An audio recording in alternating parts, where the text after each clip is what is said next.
ഈ സിനിമയുമായി ബന്ധപ്പെട്ട് നമ്മൾ ഗൂഗിൾ ചെയ്യുന്ന സമയത്ത് ഒരുപാട് സ്റ്റോറീസ് കാണുന്നുണ്ട്, ഇംഗ്ലീഷിലും മലയാളത്തിലും ഒക്കെ ആയിട്ട്. അപ്പം ഈ സിനിമ ഒരു റിയലിസ്റ്റിക് സ്റ്റോറിയാണ്. അപ്പോൾ അങ്ങനെയുള്ള സന്ദർഭത്തിൽ ഇങ്ങനൊരു സ്റ്റോറി സിനിമയായിട്ട് വരുമ്പോൾ എത്രത്തോളം റിസ്ക് ഫാക്ടേഴ്സ് അതിനകത്തുണ്ടാകും? Risk factor in the sense ആ സ്റ്റോറി എടുത്തതിലാണ്. ആ സ്റ്റോറി ഞങ്ങൾക്ക് അങ്ങനെ റിസ്ക് ഒന്നും തോന്നിയിട്ടില്ല. കാരണം അത് പറയപ്പെടേണ്ട ഒരു വിഷയമാണെന്ന് തോന്നിയിട്ട് തന്നെയാണ് നമ്മൾ ആ സിനിമയുടെ ഈ സബ്ജക്റ്റ് എടുത്തത്. പിന്നെ മാത്രമല്ല, ഇങ്ങനൊരു സബ്ജക്റ്റ് നമ്മുടെ സിനിമകളിൽ, ഇന്ത്യൻ സിനിമയിൽ ഇതുവരെ ഹാൻഡിൽ ചെയ്തിട്ടില്ലെന്നാണ് ഞങ്ങൾ വിശ്വസിക്കുന്നത്. അപ്പോൾ അത് പുതിയൊരു കഥയായിരിക്കും, ആളുകൾ പ്രേക്ഷകർക്ക് അത് പുതിയ അനുഭവമായിരിക്കുമെന്ന് ഞങ്ങൾ വിശ്വസിച്ചതുകൊണ്ടാണ് ഈ സിനിമയിലേക്ക് എത്തിയത്. അല്ലെങ്കിൽ ഈ സിനിമയിൽ പ്രവർത്തിച്ച എല്ലാവർക്കും ആ ഒരേ അഭിപ്രായമുള്ളതുകൊണ്ടാണ് ഇങ്ങനെ സിനിമ സംഭവിച്ചത്. പ്രത്യേകിച്ച് പ്രൊഡ്യൂസർ നമ്മുടെ സന്തോഷ് തിരുവക്കമെന്നാണ് നമ്മുടെ പ്രൊഡ്യൂസർ. മുമ്പത്തെ ഞങ്ങളുടെ പ്രിയനോട്ടത്തിലാണ് കുഞ്ഞുമണി ഹോസ്പിറ്റൽ സിനിമയൊക്കെ അദ്ദേഹം തന്നെയാണ് പ്രൊഡ്യൂസ് ചെയ്തത്.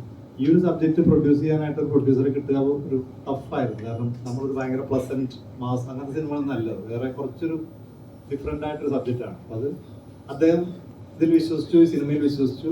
ഈ പറയപ്പെടേണ്ട വിഷയമാണെന്ന കാര്യത്തിൽ അതിൽ അദ്ദേഹത്തിൻ്റെ കോൺഫിഡൻസ്, അതാണ് ഈ സിനിമയിലേക്ക് എത്തിയത്. അപ്പോൾ ഇത് സിമിലർ നെയിംസ് നമുക്കിപ്പോൾ ഈ സീക്രട്ട് ഹോം ഫെമിലർ ആണ്. ഇപ്പോൾ പല ഭാഷകളിലും പലതരത്തിലൊക്കെ ആ നെയിം പറയപ്പെടുന്നുണ്ടാവും. പക്ഷെ അതുകൊണ്ടായിരിക്കും സെർച്ച് ചെയ്യുമ്പോൾ സിമിലർ നെയിംസ് വരുന്നത്. പക്ഷേ ഈ സിനിമയായിട്ട് അതിനൊന്നും ബന്ധമുണ്ടാവില്ലെന്നാണ് ഞങ്ങൾ വിശ്വസിക്കുന്നത്. നിങ്ങൾ സിനിമ കണ്ടിട്ട് ആണ് അത് പറയുന്നത്. ഇപ്പൊ മറ്റന്നാൾ സിനിമ തിയേറ്ററിൽ എത്തും, പേര് തന്നെ സീക്രട്ട് ഹോം എന്ന് തന്നെയാണ്. ഇപ്പൊ റിവീൽ ചെയ്യാൻ പറ്റിയ എന്തെങ്കിലും സീക്രട്സ് ഉണ്ടോ? കഥാപരമായിട്ടുള്ള സീക്രട്ട് ആണോ ഉദ്ദേശിച്ചത്? സീക്രട്ട് ഹോമില് പ്രേക്ഷകർക്ക് എന്താണ് നിങ്ങൾ നൽകാൻ പോകുന്നത്?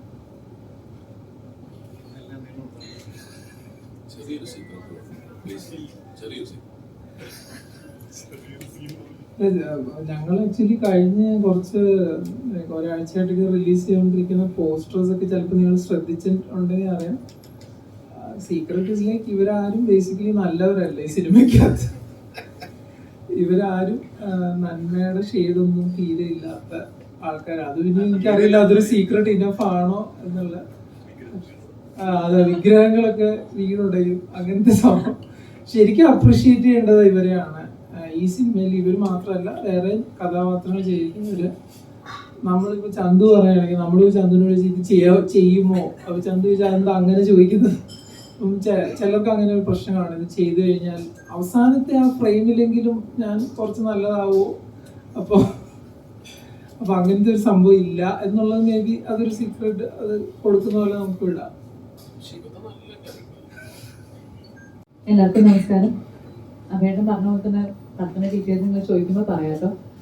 22 റിലീസ്. എപ്പോഴത്തെയും പോലെ ഇപ്രാവശ്യം ഞങ്ങൾക്ക് സപ്പോർട്ട് ഉണ്ടാകുമെന്ന് വിചാരിക്കുന്നു. പണം കണ്ടിട്ട് അഭിപ്രായം പറയും. Thank you. നമസ്കാരം. ഈ പറഞ്ഞ 22-ാം തീയതി സീക്രട്ട് ഹോം തിയേറ്ററിലെത്താണ്. സാധാരണ നമ്മൾ ഷോയ്ക്ക് ശേഷം ഒരു പ്രസ് മീറ്റ് വയ്ക്കുന്നത്. അപ്പോൾ കൂടുതൽ നിങ്ങൾക്ക് അതിനകത്ത് ചോദ്യങ്ങൾ ചോദിക്കാൻ പറ്റുമായിരുന്നു. അൺഫോർച്ചുനേറ്റ്ലി അതിന് നേരത്തെ ആയിപ്പോയി. എന്നാലും ആ സിനിമ കണ്ടതിന് ശേഷമുള്ള അഭിപ്രായങ്ങൾ നമുക്ക് ഷോ കഴിഞ്ഞിട്ട് അവിടെ വെച്ച് സംസാരിക്കാവുന്നതാണ്.